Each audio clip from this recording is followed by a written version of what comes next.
Para muitos de vocês, essa aula poderia ser chamada Vale a Pena Ver de Novo. Alguns fundamentos do ensino médio, de Química e de Biologia, podem ter ficado meio esquecidos, no meio de tantas coisas que vocês tiveram que estudar para o Enem. Então, nós resolvemos dar uma atualizada e, quem sabe, uma complementada para quem ficou com alguma falha nesse período, ok? Já começamos aqui com uma pergunta, cuja resposta você mesmo deve dar. O que distingue um organismo vivo de um objeto inanimado? O que já podemos adiantar é que os seres vivos, nas suas diversas formas, são quimicamente muito uniformes. Existe uma unidade e uma diversidade das células, mas todas as células são muito parecidas quimicamente. Então, os seres vivos são altamente organizados se comparados à matéria bruta e objetos inanimados. São dotados de homeostase, ou seja, o equilíbrio é um equilíbrio dinâmico no sistema biológico. Eles são capazes de se reproduzir. Eles são capazes de crescer, de se desenvolver. E eles são capazes de absorver e trocar matéria com o meio ambiente, transformando e convertendo em energia. E, por último, elas respondem a estímulos. Isso acontece tanto com animais quanto vegetais e até mesmo com bactérias. E a capacidade de se adaptar ao meio ambiente, ou seja, ou você se adapta ou você não sobrevive no meio ambiente. Desde sempre, os seres humanos observam e estudam a natureza, isso é, os seres vivos, em vários níveis. Objetos menores que 0,2 milímetros não são visíveis a olho nu. Isso se você enxergar muito bem e o objeto estiver destacado contra o fundo. Como então aprendemos tanto sobre tecidos, células, organelas e mesmo as moléculas que os formam?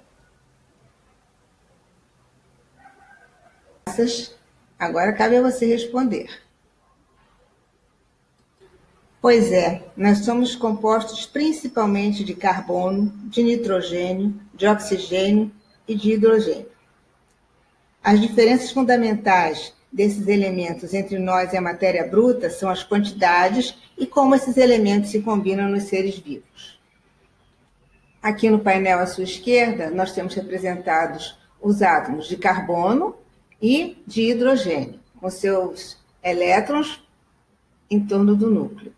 E aqui no painel da direita, nós temos em vermelho a distribuição desses elementos no corpo humano e na crosta terrestre em azul. Você vê que o elemento que existe em maior quantidade nos seres humanos, no nosso corpo, é o hidrogênio. No caso da crosta terrestre, o elemento predominante é o oxigênio. Dê uma paradinha nesse slide e preste atenção em como coisas tão parecidas podem dar resultados tão diferentes. Olha só aqui, Chon. O que será que isso quer dizer? Chon. Carbono, hidrogênio, oxigênio e nitrogênio. São as moléculas básicas, os elementos básicos que formam os organismos vivos. Se você preferir, também pode usar essa outra sigla, NHOC. Talvez seja até mais inspiradora, não? Pronto, então é isso. Vamos lá, primeiro capítulo do nosso replay. Os átomos se combinam para formar moléculas e a interação entre eles pode se dar por ligações covalentes ou por ligações iônicas.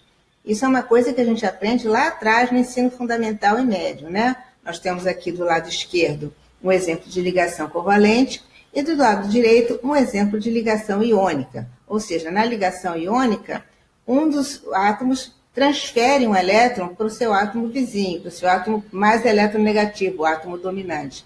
E na ligação covalente, há um equilíbrio, um compartilhamento de átomos. As ligações covalentes são encontradas em várias moléculas que vocês conhecem muito bem. A água e moléculas orgânicas, como o propano. Nesses dois exemplos, há uma ligação entre cada átomo.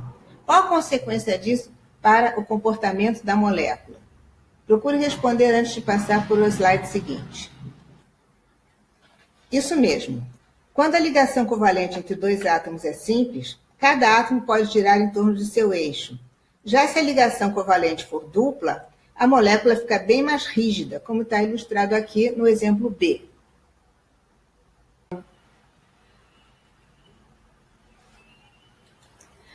Agora nós vamos usar duas moléculas realmente muito importantes para falar de aspectos de uma ligação ser polar ou apolar, ou seja, de uma molécula ser polar ou apolar. E os exemplos são com duas moléculas importantes, a água e o oxigênio.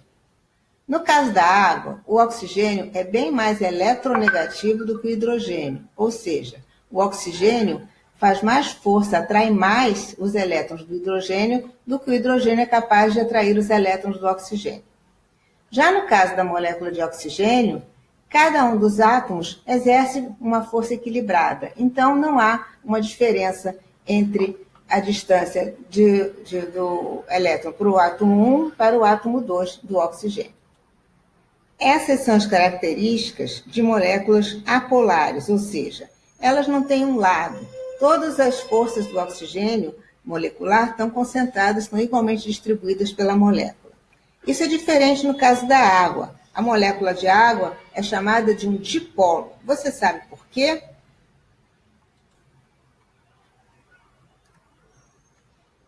O que é um dipolo? Então, o que é um dipolo? O átomo que atrai mais elétrons, ou seja, aquele mais eletronegativo, no caso aqui do nosso exemplo, o cloro, fica com a carga mais negativa, já que os elétrons do hidrogênio vão ficar mais próximos dele. Já o que fica mais longe dos elétrons, nesse caso o hidrogênio, fica com uma carga positiva. Concluindo, a molécula como um todo não tem carga, é neutra, mas um lado dela é mais positivo e o outro mais negativo, como se fosse um pequeno ímã molecular. O ácido clorídrico desse exemplo também é um dipolo. De formar pontes ou ligações de hidrogênio. As pontes ou ligações de hidrogênio, em termos de força e estabilidade, são bem fraquinhas. Elas têm 10% da força de uma ligação covalente e são facilmente rompidas e também formadas. E onde é que a gente encontra isso? Veja você. A água, as moléculas de água, formam essas pontes, essas ligações de hidrogênio a todo momento. E é sempre assim. Um dos átomos de hidrogênio de uma das moléculas de água é atraído momentaneamente pelo átomo de oxigênio da molécula de água que está vizinha a ele. O tempo de vida dessas ligações é extremamente rápido, mas isso faz uma diferença enorme nos sistemas biológicos. A gente não pode esquecer que todos os sistemas biológicos ocorrem em meio aquoso.